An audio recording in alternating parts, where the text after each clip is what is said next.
Guys, welcome back to my YouTube channel. So ಇವತ್ತು ನಾನು natural ಆಗಿ ಹೋಮ್ ಮೇಡ್ ಹೇರ್ ಆಯಿಲ್ ಹೇಗೆ ಮಾಡುದು ಅಂತ ಹೇಳಿ ಕೊಡ್ತಾ ಇದ್ದೇನೆ.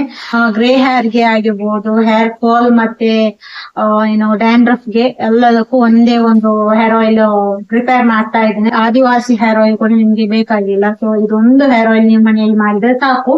ಮಕ್ಕಳಿಗೆ ಆಗಿರ್ಬೋದು, ದೊಡ್ಡವರಿಗೆ ಎಲ್ರಿಗೂ ಕೂಡ ಯೂಸ್ ಮಾಡಬಹುದು ಈ ಹೇರ್ ಆಯಿಲ್.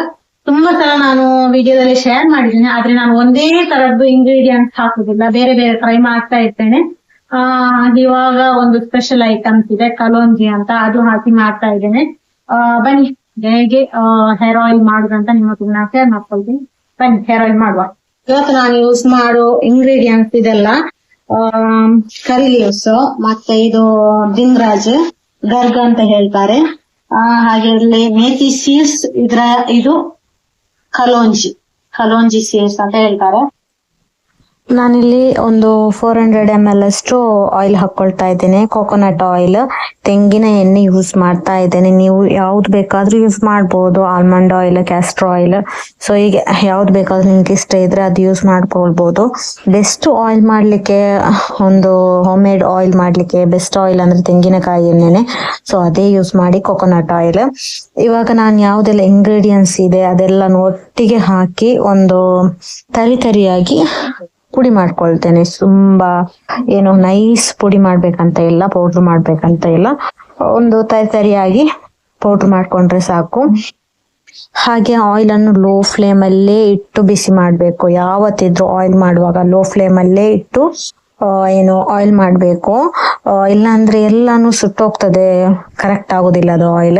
ಲೋ ಫ್ಲೇಮ್ ಅಲ್ಲಿ ಇಟ್ಟು ಸ್ವಲ್ಪ ಪೇಶನ್ಸ್ ಆಗಿ ಆಯಿಲ್ ಮಾಡ್ಬೇಕು. ಸೊ ಇವಾಗ ನೋಡಿ ಈ ತರ ಆಗಿದೆ, ಕಾಣ್ಬಹುದು.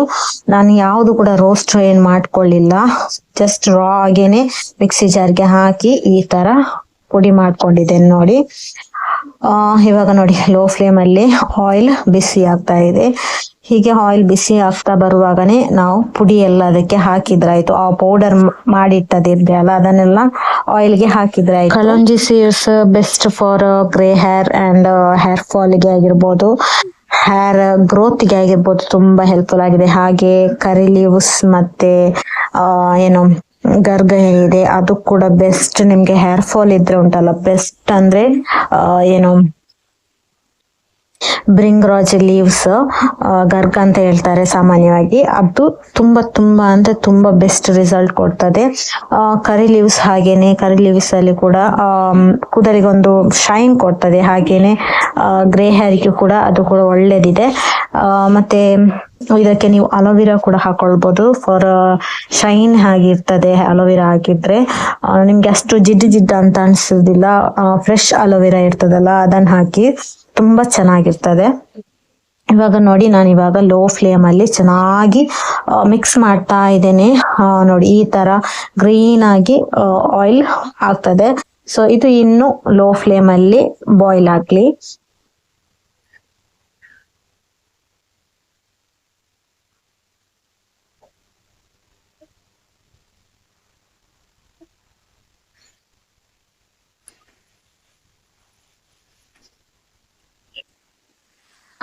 ಈ ತರದ ಇನ್ನು ಕೂಡ ಜಾಸ್ತಿ ವಿಡಿಯೋಸ್ ಬೇಕಿದ್ರೆ ನಂಗೆ ಕಮೆಂಟ್ ಮಾಡಿ ಹೇಳಿ.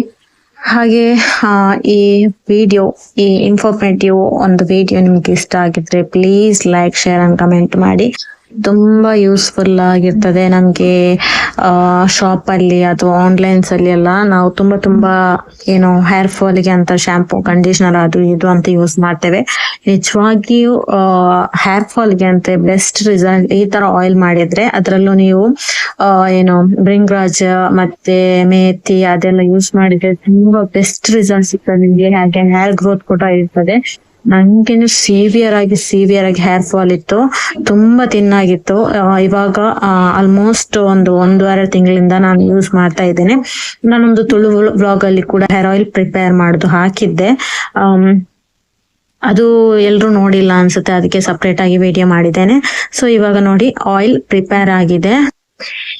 ಇವಾಗ ನಾನು ಬೇರೊಂದು ಬಾಟ್ಲಿಗೆ ಟ್ರಾನ್ಸ್ಫರ್ ಮಾಡ್ಕೊಂಡಿದ್ದೇನೆ. ನೋಡಿ ಹೇಗೆ ಬಂದಿದೆ ಹೇರ್ ಆಯಿಲ್ ಅಂತ. ನೀವು ಕೂಡ ಟ್ರೈ ಮಾಡಿ ನಂಗೆ ಕಮೆಂಟ್ ಅಲ್ಲಿ ಹೇಳೋದು ಮರಿಬೇಡಿ. ಸೊ ಇನ್ನು ಸಿಗುವ ನೆಕ್ಸ್ಟ್ ಬ್ಲಾಗ್ ನಲ್ಲಿ. ಬಾಯ್.